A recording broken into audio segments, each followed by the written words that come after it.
नमस्कार साथियों, आज हम बात करने जा रहे हैं अनुसूची के बारे में। किसके बारे में बात करने जा रहे हैं? आज हम बात करेंगे अनुसूची के बारे में। अनुसूची क्या होती है? क्या उसका अर्थ है? देखेंगे हम अर्थ क्या है, परिभाषाओं के बारे में बात करेंगे, अनुसूची के प्रकार देखेंगे, साथ ही साथ अनुसूची की विशेषताएं, उद्देश्य और उसकी सीमाओं के बारे में आज हम बात करेंगे कि अनुसूची क्या होती है और हमारे अनुसंधान के लिए विशेष रूप से अनुसूची का कितना महत्व है। तो यदि हम साधारण शब्दों में अनुसूची की बात करें कि भाई साधारणतः अनुसूची किस प्रकार से हम समझ सकते हैं, तो वहाँ पर हम यह पाते हैं कि अनुसूची वास्तव में यह भी एक प्रश्नों की क्या है, सूची है। यदि हम साधारणतः इसे समझने का प्रयास करें कि अनुसूची क्या होगी, अनुसूची प्रकार हमने बात प्रश्नावली की रखी है। इस प्रकार से हम यह भी देखते हैं कि जो अनुसूची है, यह भी क्या है, हमारे प्रश्नों की ही एक सूची है। क्या है? सबसे पहले हम ये देखेंगे अनुसूची क्या है। तो अनुसूची भी प्रश्नों की सूची है। प्रश्नों की क्या है? यह भी एक सूची ही है। लेकिन अब भाई यदि यह भी सूची है और हमने बात की थी प्रश्नावली भी एक सूची ही है, तो इन दोनों में अंतर क्या है? तो देखिए, विशेष जो अंतर यहाँ पर है वह अंतर यह है कि जिस प्रकार प्रश्नावली को डाक द्वारा भेजा जाता है या डाक द्वारा प्रेषित किया जाता है, यह जो अनुसूची है, अनुसूची को अनुसंधानकर्ता सूचनादाता के समक्ष प्रस्तुत होकर स्वयं पूछकर भरता है। यानी हम कह सकते हैं एक ऐसी जिसे एक ऐसी सूची से क्या किया जा रहा है, फिर अनुसंधानकर्ता के द्वारा, किसके द्वारा? जिसे अनुसंधानकर्ता अनुसंधानकर्ता सूचनादाता से पूछकर भरता है। अनुसंधानकर्ता क्या करता है? सूचनादाता से पूछकर भरता है। कह सकते हैं भाई पूछ कर भरता जाता है, भरता। इसे हमने क्या कह दिया? इसे हमने अनुसूची कह दिया। और क्या खास बात है इसमें? हम ये देखेंगे प्राथमिक तथ्य संकलन की विधि के रूप में भी अनुसूची को देखा जाता है। कैसे देखा जाता है फ्रेंड? प्राथमिक तथ्य संकलन की विधि है ना, इसकी प्राथमिक तथ्य संकलन की एक विधि, प्राथमिक तथ्य संकलन की विधि के रूप में, संकलन की विधि के रूप में भी हम किसे देखते हैं? अनुसूची को देखते हैं। देखिए, हमने प्रश्नावली को भी कहा था कि भाई तथ्य संकलन, लेकिन वहां पर हमने क्या कहा था? तथ्य संकलन की विधि। यहाँ पर हम क्या देख रहे हैं कि यह प्राथमिक तथ्य संकलन की विधि। तो प्राथमिक संकलन, प्राथमिक तथ्य हमारे क्या कहलाते हैं? बेस तथ्य, जिन्हें व्यक्ति स्वयं क्या करता है? प्राप्त करता है। उन्हें हमने क्या कहा? प्राथमिक तथ्य। तो यह जो अनुसूची है, जैसे कि हमने कहा कि सूचनादाता स्वयं भर रहा है, और स्वयं भर रहा है, कहाँ भर रहा है? तो सूचनादाता के समक्ष प्रस्तुत होकर भर रहा है। यही अंतर जो विशेष रूप से है वह हमारी अनुसूची और प्रश्नावली में होता है।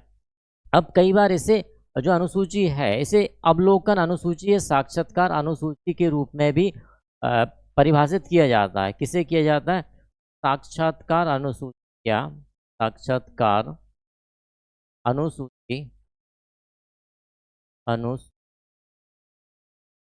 या अवलोकन अनुसूची, या अवलोकन अनुसूची,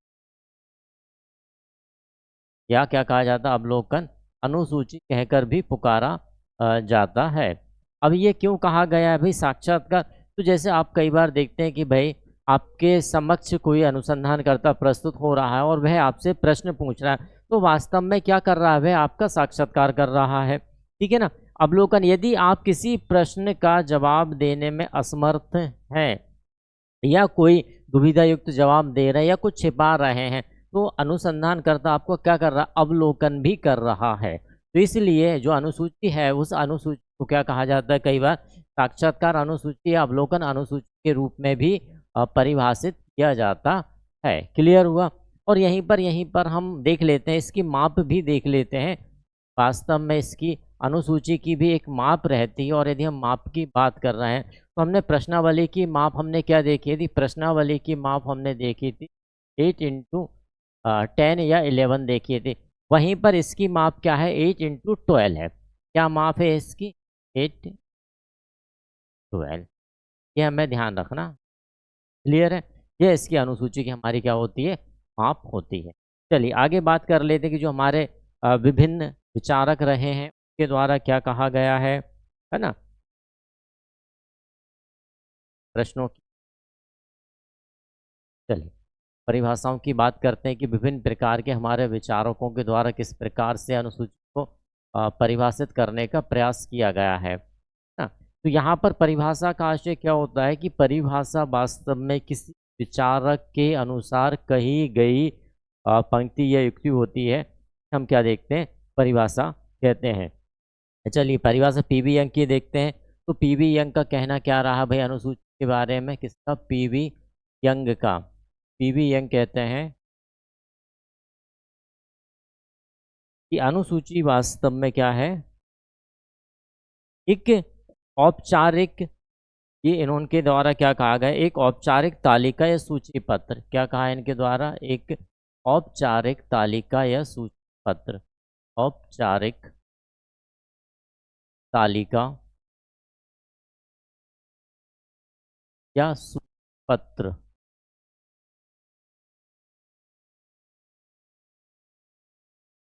ठीक, किसके द्वारा कहा गया है, यह कहा गया है पीवी यंग के द्वारा।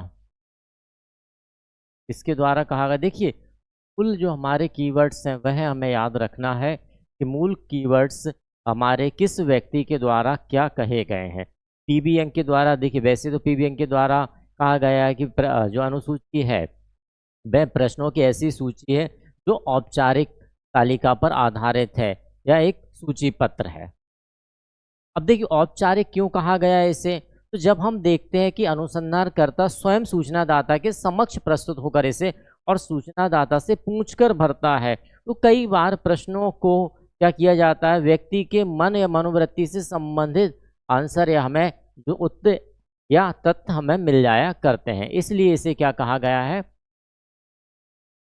औपचारिक। कि जो प्रश्न लिखे गए हैं, सॉरी, जैसे कि कोई प्रश्न लिखा गया है, हम औपचारिक किसे कहते हैं, फॉर्मल, कि भाई हमें यह जानकारी चाहिए है, तो जो प्रश्न लिखा गया है उस प्रश्न को पूछ रहा है और व्यक्ति से यह सूचनादाता से वह प्रश्न का जवाब भरता जा रहा है, इस प्रकार से हम क्या कहते हैं, औपचारिक। अनौपचारिक का संबंध कहाँ आ जाता है, अनौपचारिक व्यक्ति की प्राथमिकता को ध्यान में रखते हुए जो विचार आधारित रहते हैं उन्हें हम क्या कहते हैं, अनौपचारिक रहते हैं। घनिष्ठता वाले जो हमारे संबंध रहते हैं उन्हें हम अनौपचारिक में रखते हैं।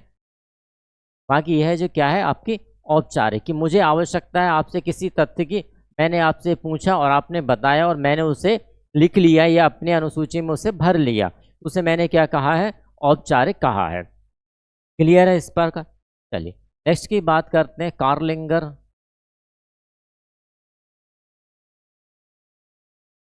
भाई इनका कहना क्या रहा है अनुसूची के बारे में, तो ये क्या कहते हैं, इनका कहना रहा है कि व्यक्तिगत साक्षात्कार से सर्वेक्षण संकलन का एक उपकरण। क्या कहा गया, व्यक्तिगत साक्षात्कार से, व्यक्तिगत साक्षात्कार से, व्यक्तिगत साक्षात्कार से सर्वेक्षण तक की बात कर रहे हैं ये, है ना। व्यक्तिगत साक्षात्कार से सर्वेक्षण तक की अब बताते हैं, सर्वेक्षण तक किस प्रकार, और सर्वेक्षण व्यक्तिगत साक्षात्कार, क्योंकि हम क्या कर रहे हैं, व्यक्ति या सूचनादाता से पूछ रहे हैं, इसलिए इसे क्या कहा गया, व्यक्तिगत साक्षात्कार। फिर आगे हम क्या प्राप्त कर रहे हैं, तथ्य प्राप्त कर रहे हैं ना, किसी अनुसंधान को ध्यान में रखते हुए उससे संबंधित तथ्यों की प्राप्ति कर रहे हैं, तो इसे क्या कहा माना जाएगा, सर्वेक्षण माना जाएगा। देखिए आपको यदि किसी अनुसंधान से संबंधित या कोई जानकारी आपको आवश्यक होती है तो आप क्या करते हैं, एक व्यक्ति के पास जा रहे हैं, फिर दो व्यक्ति के पास, फिर तीन व्यक्ति के पास, तो आप क्या कर रहे हैं, वास्तव में सर्वे ही नहीं कर रहे हैं।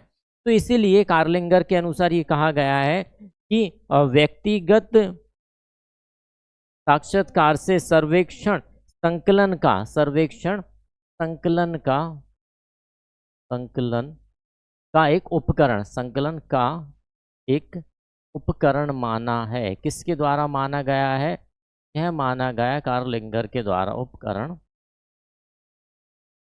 क्लियर हुआ क्यों उपकरण कहा गया है? क्योंकि देखिए, आप स्वयं पूछ रहे हैं व्यक्ति से तो व्यक्तिगत साक्षात्कार कह दिया गया है। आप किसी अनुसंधान से संबंधित तथ्यों का संकलन कर रहे हैं तो सर्वेक्षण संकलन कह दिया गया है। चलिए आगे बात कर देते हैं, होगार्ट्स क्या कहना चाहते हैं इसके बारे में।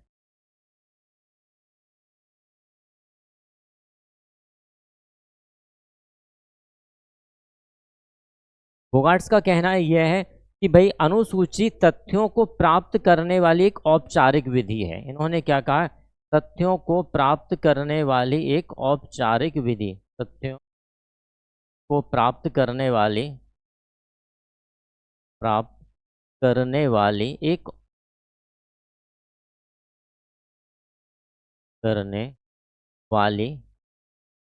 औपचारिक विधि। क्या माना है इसे? एक औपचारिक विधि माना गया है। इसके द्वारा माना गया है तो बोगार्ट्स के द्वारा माना गया है एक। क्लियर हुआ फ्रेंड्स? है ना, पीवी यंग के द्वारा भी औपचारिक कहा गया है, औपचारिक तालिका कहा गया है, लेकिन ध्यान रखना है ना, यहाँ पर क्या कहा गया? औपचारिक विधि कहा गया है। क्वेश्चन यहीं से आ सकता है और आप तुरंत ही उसे गलत कर सकते हैं कि भाई आपसे पूछा जाएगा कि किसके अनुसार इसे औपचारिक विधि कहा गया है या औपचारिक तालिका कहा गया है। तो हमें ध्यान रखना है, औपचारिक तालिका पीवी यंग कह रहे हैं और औपचारिक विधि कौन कह रहे हैं? तो भाई औपचारिक विधि के बारे में बात किया गया है बोगार्ट्स के द्वारा। क्लियर है ना? और बाकी व्यक्तिगत साक्षात्कार की बात किसके द्वारा की गई? तो व्यक्तिगत साक्षात्कार कार्ल लिंगर के द्वारा की गई है। सर्वेक्षण संकलन की बात किसके द्वारा की गई? तो वह भी कार्ल लिंगर के द्वारा ही की गई है। चलिए आगे बात करते हैं। यदि इनके प्रकारों की बात करें हम, कितने प्रकार से अनुसूची को बताया गया है, किसके प्रकार कितने बताए गए?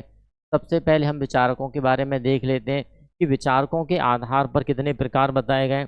सबसे पहले हम बात करते हैं लुंड वर्ग के बारे में कि लुंड वर्ग के द्वारा कितने प्रकार बताए गए हैं अनुसूची। सबसे पहला ये क्या कहते हैं? सबसे पहला प्रकार जो इनके द्वारा बताया गया है वह क्या है? यह कहते हैं कि अनुसूची क्या है वास्तव में? क्या है? प्रश्नों की सूची। ये तो यार ने कहा ही है। साथ ही साथ प्रकारों में यह बताते हैं अध्ययनकर्ता के प्रत्यक्ष अवलोकन पर आधारित। किसके? अध्ययनकर्ता के प्रत्यक्ष अवलोकन पर आधारित। किसके? अध्ययनकर्ता या अनुसंधानकर्ता भी आप यहाँ पर रख सकते हैं। अध्ययनकर्ता के प्रत्यक्ष अवलोकन पर आधारित, प्रत्यक्ष अवलोकन पर आधारित, अवलोकन पर आधारित। देखिए यह किस प्रकार की होगी? यह वह प्रश्नावली होगी जब हमें किसी अनुसंधान की जानकारी यदि हमें लेना है तो इस जानकारी लेने से हम व्यक्ति से या जिससे हमें जानकारी लेना, जो सूचनादाता है, उससे हम प्रत्यक्ष रूप से क्या कर रहे हैं? मिल रहे हैं और मिलने के बाद वहां पर प्रश्न पूछ रहे हैं। देखिए प्रत्यक्ष अवलोकन या हम उसका अवलोकन कर रहे हैं। देखिए अवलोकन कई प्रकार से है। हमारे अवलोकन क्या क्या है? सहभागी अवलोकन, असहभागी अवलोकन, अर्ध सहभागी अवलोकन। लेकिन यहाँ पर स्पष्ट लिखा है प्रत्यक्ष अवलोकन, यानी कि कौन सा अवलोकन किया जा रहा है? सहभागी अवलोकन का यहाँ पर किया जा रहा है। उसकी विशेष परिस्थिति होगी, उस परिस्थिति हम मिल रहे हैं और मिलने के बाद हम प्रत्यक्ष रूप से उससे प्रश्न पूछते जा रहे हैं और अपने जवाब लेते हैं। तो इस पर आधारित प्रश्नावली हो गई। ठीक है। दूसरा हम ये कह सकते हैं कि साक्षात के आधार पर, दूसरा हम क्या कह सकते हैं लुंडबर्ग के अनुसार?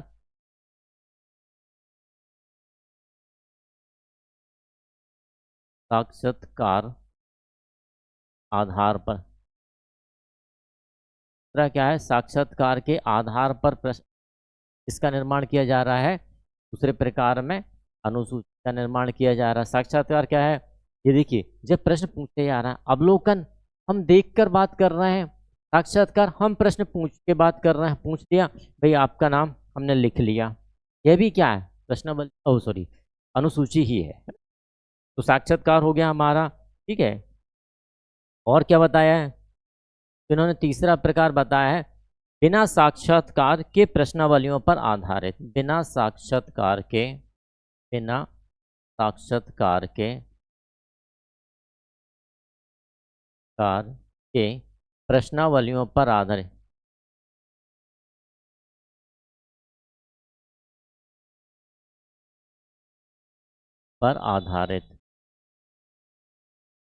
अब यह कैसी होगी फ्रेंड? देखिए, इस प्रकार की जो हमारी अनुसूची है क्या रहती है कि हमें क्या चाहिए था, हमें अपने अनुसंधान से संबंधित तथ्य की आवश्यकता थी। तो हमने अपने अनुसंधान से संबंधित प्रश्नों को एकत्र किया, नोट कर लिया। अब उन्हीं प्रश्नों के आधार पर हम क्या जा रहे हैं, व्यक्ति से पूछते जा रहे हैं, भरते जा रहे हैं, पूछते जा रहे हैं, भरते जा रहे हैं। तो तीसरा प्रकार क्या हो गया, हमने उसको कोई सामने रखा, भाई ये है, क्लियर है। तो ये तीन प्रकार हमारे किसके द्वारा बताए गए हैं, यह तीन प्रकार बताए गए हैं रुनबर्ग के द्वारा। क्लियर हुआ? चलिए आगे बात कर लेते हैं अनुसूची की। और यदि मूल रूप से अनुसूची के यहाँ प्रकारों में हम चर्चा ही करते हैं, मूल रूप से यदि हम बात करें कि मूल रूप से हमारे कितने प्रकार आते हैं, देखिए मूल रूप से सबसे पहला प्रकार आता हमारा साक्षात्कार अनुसूची। क्या आता है फ्रेंड? साक्षात्कार अनुसूची। साक्षात्कार अनुसूची है। नेक्स्ट हमारा क्या आता है, साक्षात्कार अनुसूची क्या होगी, हम पूछते जा रहे हैं, भरते जा रहे हैं, या हमने जिन जिन सूचना दाताओं से तथ्य एकत्र करना था हमने सभी को बुला ली। साक्षात्कार क्योंकि कई प्रकार के होते हैं, फोनिक साक्षात्कार है, नेट के माध्यम से साक्षात्कार है, एकल साक्षात्कार है, ग्रुप साक्षात्कार है हमारा, है ना, सामूहिक साक्षात्कार है, समय पर आधारित साक्षात्कार है। इस प्रकार से साक्षात्कार कई प्रकार के हैं। तो हमने पहला क्या देखा है, कैसे प्रकार, साक्षात्कार अनुसूची। नेक्स्ट हमारा क्या पड़ता है साक्षात्कार के बाद, अवलोकन अनुसूची। क्या पड़ता है फ्रेंड, अवलोकन अनुसूची। अवलोकन अनुसूची क्या होगी भाई, अनुसंधानकर्ता के द्वारा क्या किया जा रहा है, अनुसंधानकर्ता के द्वारा अवलोकन किया जा रहा है, और अवलोकन के आधार पर ही अनुसूची का क्या किया गया है, निर्माण किया गया है, और वह तथ्यों को एकत्र करते जा रहे हैं। नेक्स्ट क्या होगी आपकी, तो नेक्स्ट पे हम क्या देखेंगे, साक्षात्कार, अवलोकन, और हम बात करते हैं मूल्यांकन अनुसूची। मूल्यांकन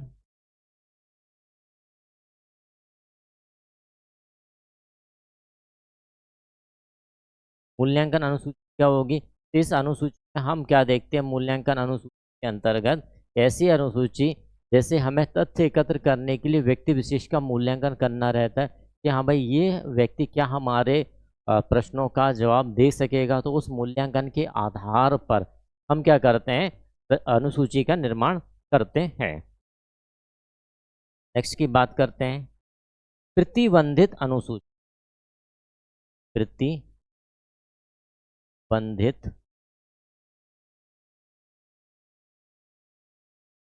अब प्रतिबंधित अनुसूची क्या होगी, तो जिस प्रकार हमने प्रश्नावली में देखा था कि प्रतिबंधित प्रश्नावली को हमने देखा था ना, कि ऐसी प्रश्नावली जिसमें जो सूचना दाता है वह अनुसंधानकर्ता के दिए हुए उत्तर में से ही अपना उत्तर देगा।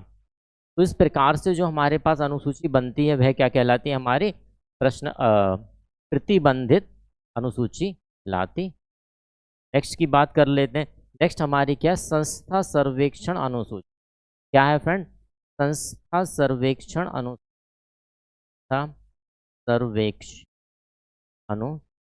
संस्था सर्वेक्षण अनुसूची क्या होगी, तो ऐसी अनुसूची जिसमें किसी संस्था विशेष का क्या किया जा रहा है, सर्वेक्षण किया जा रहा है, यानी संस्था विशेष के सर्वेक्षण के लिए बनाई गई अनुसूची क्या कहलाएगी हमारे लिए, संस्था सर्वेक्षण अनुसूची कहलाने वाली है। तो ये हमारे मूल प्रकार हैं हमारे इसके अनुसूची के, और ये प्रकार हमारे किसके हैं, रुनबर्ग के द्वारा जो प्रकार बताए गए हैं वो तीन प्रकार बताए गए हैं, अध्ययनकर्ता के प्रत्यक्ष अवलोकन के आधार पर, साक्षात्कार के आधार पर, और बिना साक्षात्कार के आधार पर इसका निर्माण किया जा रहा है। तो यह निर्माण किया जा रहा है अनुसूची का, क्या किसका किया जा रहा है, का निर्माण। क्लियर हुआ? चलिए फिर आगे देखते हैं क्या खास विशेषताएं होने वाली हैं।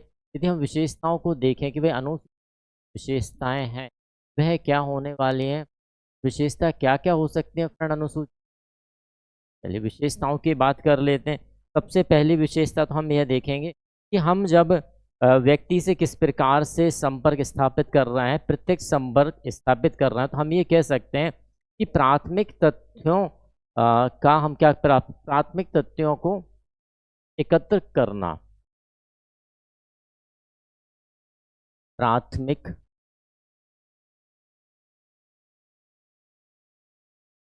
तथ्यों को एकत्र।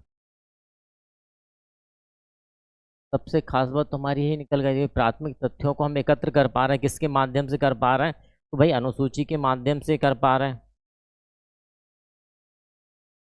दूसरा हम कह सकते हैं वस्तु परक। निश्चित बात है पूछ कर भरी जा रही है, इसलिए हम क्या कह रहे हैं कि वस्तु परक है, ना कि व्यक्ति परक, है ना। तो व्यक्ति परक यदि होती तो हमने प्रश्नावली में बात की, हमने प्रश्नावली भेज दी। अब व्यक्ति विशेष के द्वारा भरी जा रही, किसी अन्य व्यक्ति के द्वारा भरी जा रही, वह असमंजस की स्थिति हमारे पास होती है। लेकिन यहाँ पर ऐसी कोई स्थिति हमारे पास नहीं बनने वाली है। और क्या हो सकता है फ्रेंड, हम ये देख सकते हैं यथार्थ एवं गहन जानकारी, यथार्थ एवं गहन जानकारी। अब यह क्यों हो सकता है, क्योंकि हम स्वयं वहाँ पर उपस्थित हैं। जब आपके लिए जो जानकारी चाहिए है, उस जानकारी को प्राप्त करने के लिए यदि आप स्वयं उपस्थित हो रहे हैं, तो निश्चित बात है आपको वास्तविक यानी कि यथार्थ जानकारी वहाँ से मिल जाएगी। और यदि आपको त्वरित ही कोई जानकारी चाहिए है, तो वह जानकारी भी आप वहाँ पर ले सकते हैं। इसलिए अनुसूची हमारे लिए क्या हो जाती है, यथार्थ एवं गहन जानकारी मिल जाती है यहाँ पर। और क्या हो सकता है, और यदि हम ध्यान करें तो प्रशिक्षित व्यक्तियों के अध्ययन में सम्मिलित किए जाने वाली संभावना, प्रशिक्षित, हाँ ये लिख सकते हैं हम, प्रशिक्षित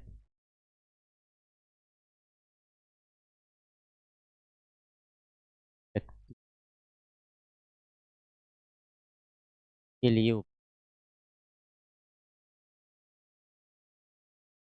हालांकि ये दोनों के लिए उपयोगी हो जाती है, जो प्रशिक्षित है उनके लिए भी और जो प्रशिक्षित नहीं है उनके लिए भी क्या हो जाती है, अनुसूची उपयोगी हो जाती है।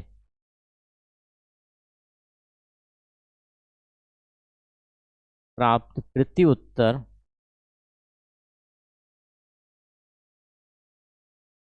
जो हमें उत्तर मिलते हैं, तो प्राप्त उत्तरों की वैधता की वैधता का उच्च स्तर, वैधता का उच्च स्तर। अब उच्च स्तर क्यों होने वाला है, तो हमने कहा कि अनुसंधानकर्ता जब स्वयं ही तथ्यों को एकत्र कर पा रहा है, तो निश्चित बात है उसका स्तर क्या हो जाएगा, उच्च हो जाएगा।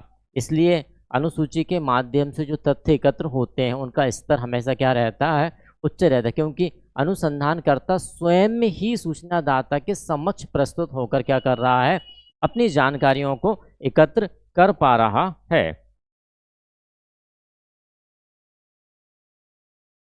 और क्या विशेषता हो सकती हैं, तो हम देख सकते हैं एक क्षेत्र आधारित, आपको यदि एक छोटे क्षेत्र का अध्ययन करना है, तो छोटे क्षेत्र के अध्ययन के लिए सबसे उपयोगी हमारी ये हो सकती है ना, हम कह सकते हैं छोटे क्षेत्र के लिए उपयोगी, छोटे क्षेत्र के लिए उपयोगी।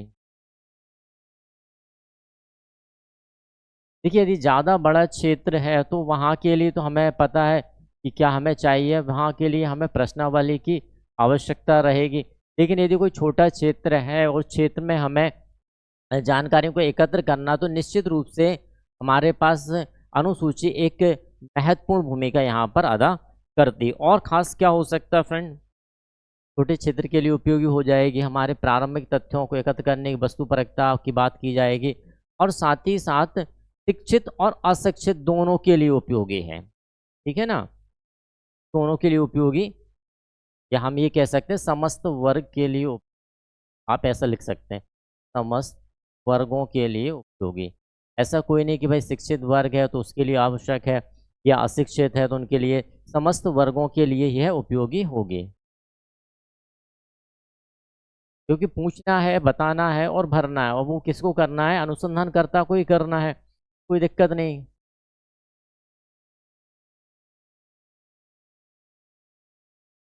वास्तविक तथ्यों की प्राप्ति, वास्तविक तथ्यों की प्राप्ति,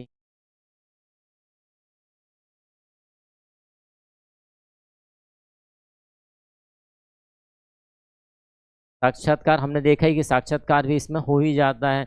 अब ये भी कह सकते हैं अवलोकन एवं साक्षात्कार पर आधारित, अवलोकन एवं साक्षात्कार शामिल, ये भी आप कर सकते हैं, साक्षात्कार शामिल रहता है इसमें, क्योंकि जब आप पूछ रहे हैं तो निश्चित बात है साक्षात्कार आप कर ही रहे हैं, और जब आप देख रहे हैं सामने तो निश्चित बात है अवलोकन आपका चल ही रहा। तो ये मूल हम देख पाते हैं कि हमारी जो अनुसूची उनमें विशेषताएं होती ही होती हैं। यदि उद्देश्य की बात करें कि भाई उद्देश्य हमारे इसमें क्या क्या हो सकते हैं, एक अनुसूची किस उद्देश्य की पूर्ति या प्राप्ति करती है, उद्देश्य की यदि हम बात करते हैं तो उद्देश्य क्या क्या हो सकते हैं हमारे। देखिए उद्देश्य की बात कर लेते हैं, क्या खास उद्देश्य हो सकते हैं। तो यहाँ पर उद्देश्यों की बात करते हैं। सबसे पहला उद्देश्य के आगे तथ्यों का प्राथमिक तथ्यों का संकलन, सबसे पहला उद्देश्य हम लिख सकते हैं प्राथमिक तथ्यों का संकलन, ठीक है ना। प्राथमिक तथ्यों का संकलन क्या किया जा सकता है, प्राथमिक तथ्यों का संकलन किया जा सकता है। प्राथमिक तथ्यों के संकलन के लिए सबसे ज़्यादा उपयोगी हमारी क्या है, तो अनुसूची का हम यहाँ पर ध्यान रखेंगे। यदि क्वेश्चन आ जाता है कि प्राथमिक तथ्यों के लिए कौन सी सूची उपयोग में लाई जाती है, तो निश्चित बात है कौन सी लाई जाती है भाई, अनुसूची लाई जाती है, हमें ध्यान रखना है। और खास क्या होगा, वैश्विक अध्ययन, विषय से संबंधित अध्ययन की बात यहाँ पर आएगी, क्योंकि आपका जो विषय है विषय से आप यहाँ पर नहीं भटक सकते, क्योंकि आपका विषय आपसे अच्छे से कोई नहीं जानता है। सामने सूचना दाता है, उससे जैसे जैसे प्रश्न आप करते जाएंगे वैसे वैसे आपको जवाब मिलते जाएंगे, इसलिए हम कह सकते हैं वैश्विक अध्ययन यहाँ पर हमारे लिए। और यदि हम बात करें तो तथ्यों का व्यवस्थित संकलन, ये भी हम यहाँ पर रख सकते हैं, तथ्यों का व्यवस्थित संकलन, तथ्यों का व्यवस्थित संकलन, व्यवस्थित संकलन। भाई तथ्यों का व्यवस्थित संकलन कैसे हो रहा है, तो यहाँ पर फिर हम वही बात कहेंगे कि भाई आप स्वयं में, यदि मैंने कहा कि किसी व्यक्ति को आपका पूरी जानकारी प्राप्त करना, तो निश्चित बात है भाई एक सिलसिलेवार पूछे भाई आपका नाम क्या है, कहाँ रहते हो, क्या एजुकेशन है, क्या करते हो, बिल्कुल एक सिलसिलेवार क्या पूछेगा, तो हम ये कैसे तथ्यों का कैसा संकलन कर पा रहे हैं, हम व्यवस्थित संकलन कर पा रहे हैं। तो यहाँ पर खास बात क्या होगी, उद्देश्य हमारा, प्राथमिक उद्देश्य हमारे पूर्ण हो रहा है, वैश्विक अध्ययन हमारा पूर्ण हो रहा है, जो हमारे तथ्य हैं वह भी कैसे हैं, व्यवस्थित तथ्य हो पा रहे हैं। और हम देखेंगे तो अनावश्यक,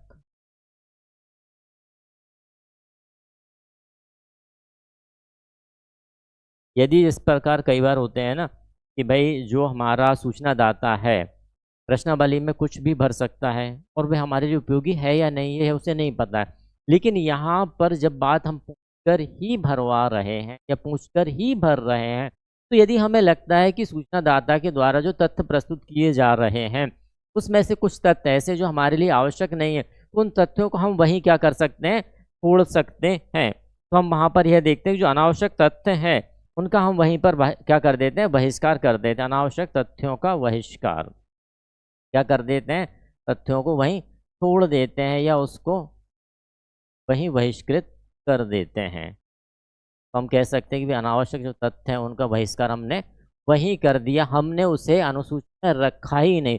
जब अनुसूची में नहीं रखा तो निश्चित बात है जब हम तथ्यों का विश्लेषण कर रहे होंगे या उनका सारणीकरण कर रहे होंगे तो हमारे पास तथ्य क्या होंगे, व्यवस्थित होंगे, कम तथ्य होंगे, और हम अपने सिद्धांत अनुसंधान में हम क्या कर पाएंगे, एक सटीक निर्णय पर पहुंच पाएंगे या एक व्यवस्थित निर्णय पर हम पहुंच पाएंगे।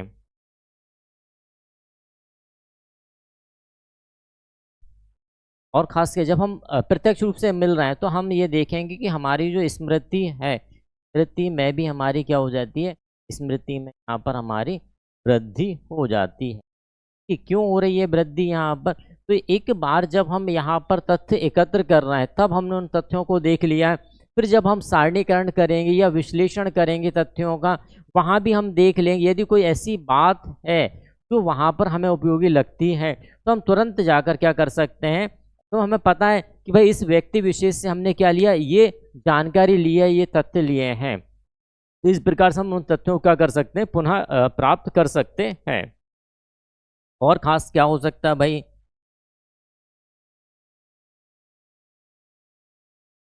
और खास क्या हो सकता है उद्देश्यों में? हमारे किन किन उद्देश्यों की पूर्ति कर रही है? प्राथमिक तथ्यों का संकलन हो गया, वैश्विक अध्ययन हो गया, तथ्यों का व्यवस्थित संकलन की बात की जा रही है, अनावश्यक तथ्यों को बहिष्कृत छोड़ने की बात हो चुकी है ना? चलिए ठीक है भाई। और यदि हम बात करते हैं तो और देखते हैं अब हम क्या देखने वाले हैं। तो इन क्या क्या हम देश हमारे हो चुके हैं, हमारी हो चुके प्रकार, हाँ कुछ प्रकार और हम देखते हैं,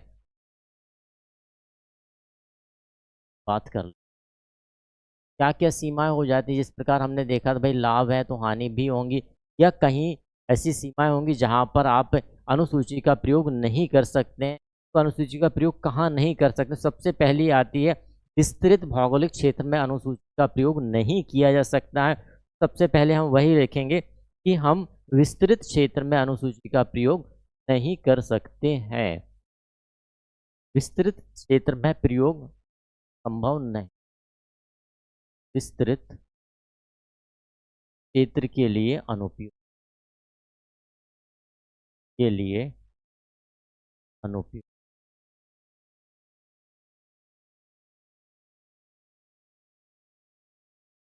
यदि कोई बड़ा क्षेत्र है तो वहां पर आप भाई एक, तो मैंने कहा ना कि भाई एक छोटे दायरे में तो आप अनुसूची का प्रयोग कर सकते हैं। क्यों कर सकते हैं? कि आप व्यक्तिगत रूप से वहां पर जा सकते हैं। लेकिन यदि मैंने कहा कि भाई आप एक शहर से निकल कर के एक पूरे राज्य का अध्ययन कर रहे हैं, तो एक राज्य के अध्ययन में आप प्रत्येक जिले में, प्रत्येक कस्बे में, प्रत्येक तहसील में कैसे पहुंच पाएंगे, व्यक्तिगत कैसे मिल पाएंगे? तो वहां पर आप किसका प्रयोग करेंगे? फिर वहां पर अनुसूची आपके लिए क्या हो जाएगी, अनुपयोगी हो जाएगी। वहां पर आपको किसका प्रयोग करना रहेगा?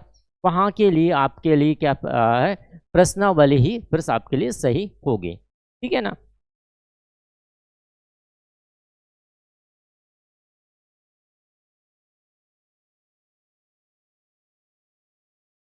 सार्वभौमिक प्रश्नों की रचना में कठिनाई। सार्वभौमिक प्रश्नों की संरचना में कठिनाई की संरचना में,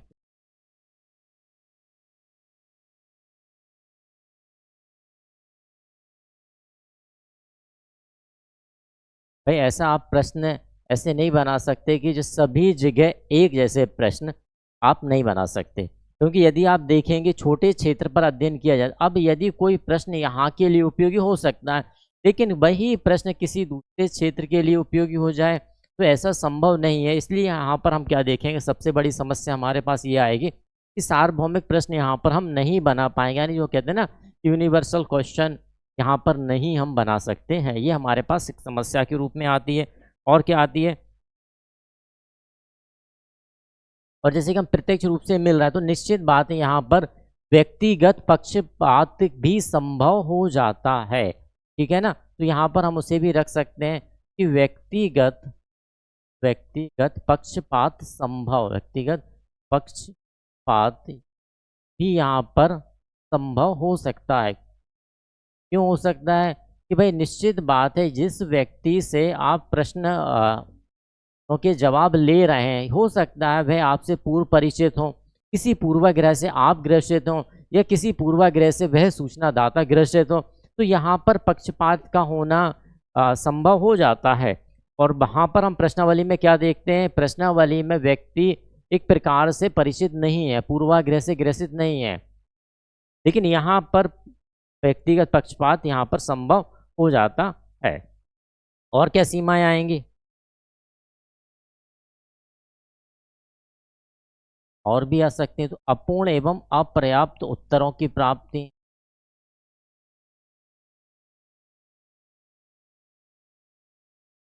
अपर्याप्त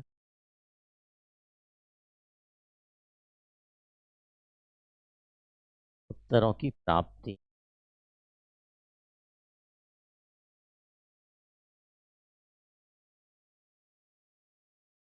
भाई क्यों हो पा रही है? तो कई बार स्थिति यह हो जाती है कि व्यक्ति पूरे जो जवाब रहते हैं उन्हें नहीं देना पसंद करता या वो नहीं देता है। तो इस प्रकार हम देखते हैं कि हमारे पास जो तथ्य एकत्र हो रहे हैं वे कैसे होते हैं? अपूर्ण होते हैं। या ये कहें कि जिस सूचनादाता से हम सूचना ग्रहण कर रहे हैं उसे उस विषय की गहनता से जानकारी ना होने के कारण भी व्यक्ति क्या करता है? अपूर्ण और अपर्याप्त उत्तर हमें देता है। के कारण हम विश्लेषण करते समय समस्या को यहाँ पर हम देखते हैं कि हमें कोई ना कोई समस्या उत्पन्न हो जाती है।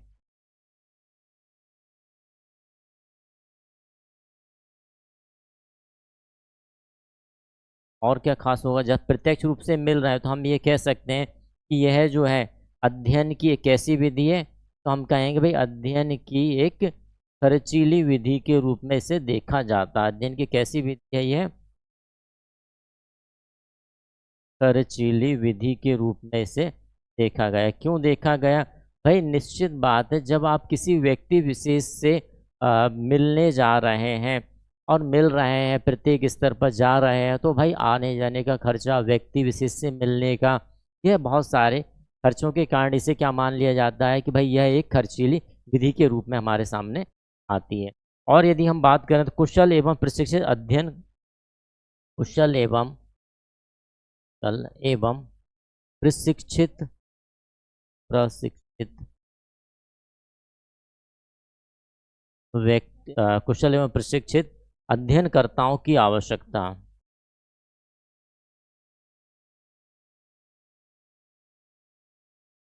करता की आवश्यकता।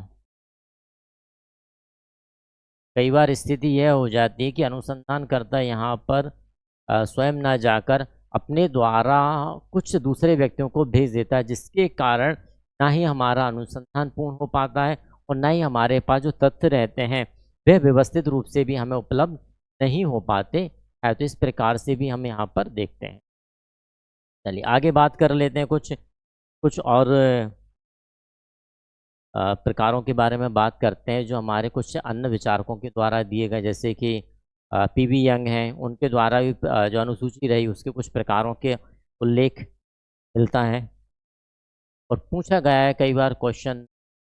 उनको देखते हैं। पीवी यंग के द्वारा प्रकार,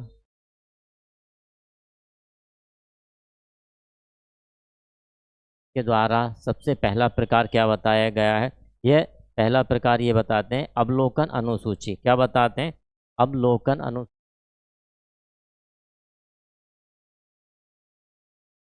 दूसरा यह बताते हैं मूल्यांकन अनु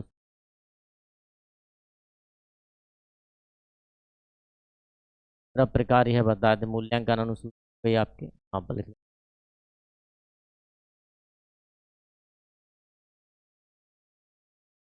अवलोकन अनुसूची, मूल्यांकन अनुसूची, प्रलेख अनुसूची। प्रलेख अनुसूची, यह क्वेश्चन प्रलेख अनुसूची के बारे में एक दो बार एग्जाम में पूछ लिया गया है कि प्रलेख जो अनुसूची है वह किस विचारक ने बताई है। तो हमें नाम याद होने, पीवी यंग के द्वारा बताई गई है। साक्षात्कार अनुसूची, साक्षात्कार अनुसूची बाद में पीवी यंग के द्वारा की गई है। और एक और है संस्था सर्वेक्षण अनुसूची, संस्था सर्वेक्षण अनुसूची। कितने प्रकार हो गए? 5 प्रकार किसके द्वारा बताए गए हैं? पीवी यंग के द्वारा बताए गए हैं। अवलोकन अनुसूची की बात कही गई है, मूल्यांकन अनुसूची की बात कही, प्रलेख अनुसूची की बात कही है, साक्षात्कार अनुसूची की बात की गई है और संस्था सर्वेक्षण अनुसूची की बात किसके द्वारा की गई है? तो यह की गई है पीवी यंग के द्वारा की गई है।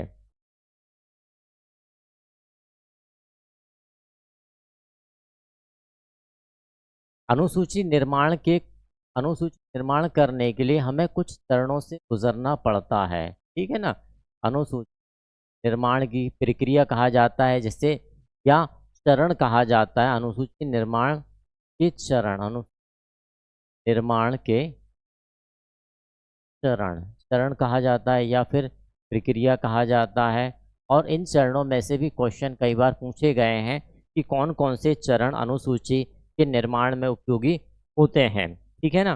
तो हम सबसे पहली बात वही आती है विषय का चयन। सबसे पहले जिस विषय पर आप अनुसंधान कर रहे हैं उस अनुसंधान के विषय का चयन हमारे लिए सबसे आवश्यक है। तो सबसे पहले वही चरण आता है कि विषय का चयन हमारे पास क्या होना चाहिए, विषय का चयन। यानी जिस विषय पर आप प्रश्न बनाने जा रहे हैं या अनुसूची तैयार करने जा रहे हैं, सबसे पहले उस वह विषय आपके पास होना चाहिए। विषय नहीं तो आप प्रश्न कैसे निर्माण करेंगे, कर ही नहीं सकते ना। सबसे पहला चरण क्या आता है कि विषय का चयन होना चाहिए।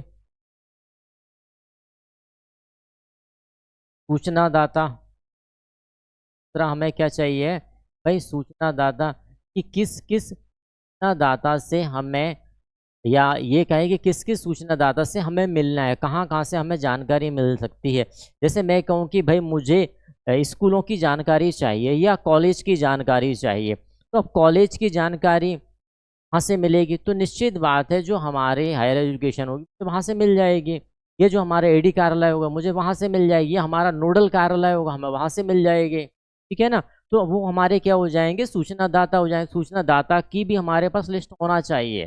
तो हमें सबसे पहले क्या देखना है, नंबर 1 पे हमें देखना है कि विषय देखना है।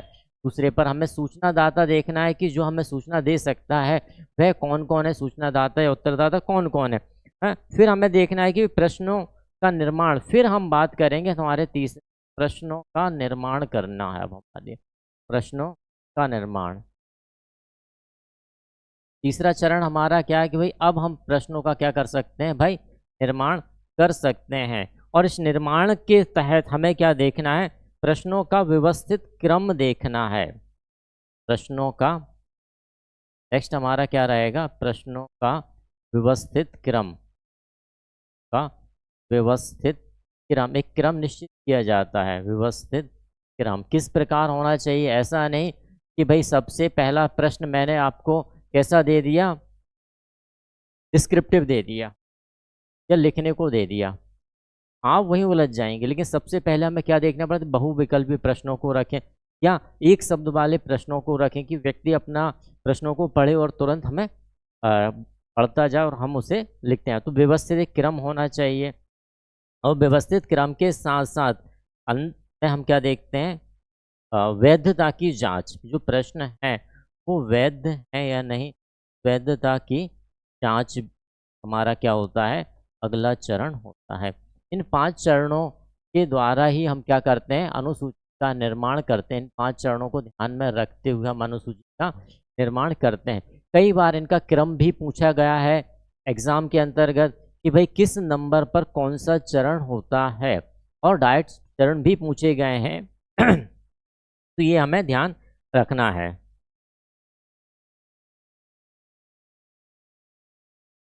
आई होप आप सभी को क्लास पसंद आई होगी। तो ये हमने अनुसूची के बारे में समझा, अनुसूची क्या होती है, उसके अर्थ क्या, उसके प्रकार क्या हैं, क्या उसके लाभ हैं, और क्या हमारे अनुसूची हानि आए, और किस प्रकार हमारे अनुसंधान में अनुसूची का एक महत्वपूर्ण भूमिका।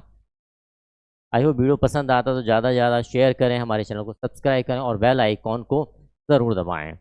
बने रहें हमारे सृजन एकेडमी परिवार के साथ। कोई कमेंट्स है तो बिल्कुल आप हमें कमेंट्स भेजें, ठीक है ना, ताकि हम उस पर कोई परिवर्तन कर सकें। थैंक्स।